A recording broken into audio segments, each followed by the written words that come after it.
Praise the Lord. The best wishes to you and your family members in the name of God. దేవుని నామమునకు మహిమ కలుగును గాక. దేవుని నామం పేరిట మీకును మీ కుటుంబ సభ్యులందరికీ శుభాభివందనములు. ఈరోజు దేవుని వాగ్దానము, టుడే గాడ్స్ ప్రామిస్. నీతిమంతులు ఆశించున్నది వారికి దొరుకును. సామెతలు గ్రంథము 10వ అధ్యాయం 5వ వచనం. The righteous will find what their desire. The book of Proverbs chapter 10 verses 5. ప్రభు నందు ప్రియమైన సహోదరి సహోదరులారా, మన పరిశుద్ధ గ్రంథంలో చూసుకున్నట్లయితే చాలా మంది నీతిమంతులు ఉన్నారు. వారు దేవుని దృష్టికి యథార్థమైన వారు, నీతిగా ఎంచబడిన వారు. వారు ఆశించినది దేవుడు వారికి దయచేశాడు.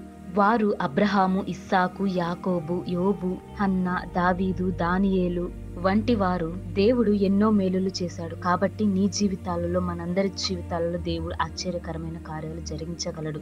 కాబట్టి మనము నీతిగా ఉండాలి. దేవుని దృష్టికి యథార్థమైన వారుగాను, చెడు ఆలోచనలు విడిచిపెట్టి ఇతరులను ప్రేమతోనూ సమాధానం కలిగి ఉండాలి. మన ప్రభువైన యేసుక్రీస్తు ఇచ్చేవాడు, మన అవసరాలను తీర్చేవాడు. నీతిమంతులకు ఆశించున్నది వారికి దొరుకును అని దేవుని యొక్క వాగ్దానం స్పష్టంగా సెలవిస్తోంది.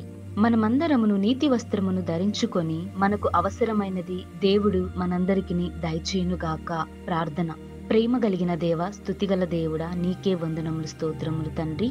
ఈ ఉదయకాల సమయంలో చక్కటి వాగ్దానం ఇచ్చారు ప్రభువ. ఎందరైతే ఈ వాక్యం విన్నారో వారందరి జీవితాలలోనూ వారు ఆశించినది వారికి దయచేయండి. వారు నీతిగా ఉండుటకును నీ కృపను అనుగ్రహింపండి ప్రభువ. పాపములు చేసిన వారిని క్షమించండి. మా పితరుల జీవితాల్లో చేసిన మేలులను బట్టి, వారు ఆశించినది మీరు దయచేసిన విధానాన్ని బట్టి నీకు వందనములు. అట్టి మేలులను మా అందరి జీవితాలలో జరిగించుమని యేసు నామమున ప్రార్థిస్తున్నాను తండ్రి.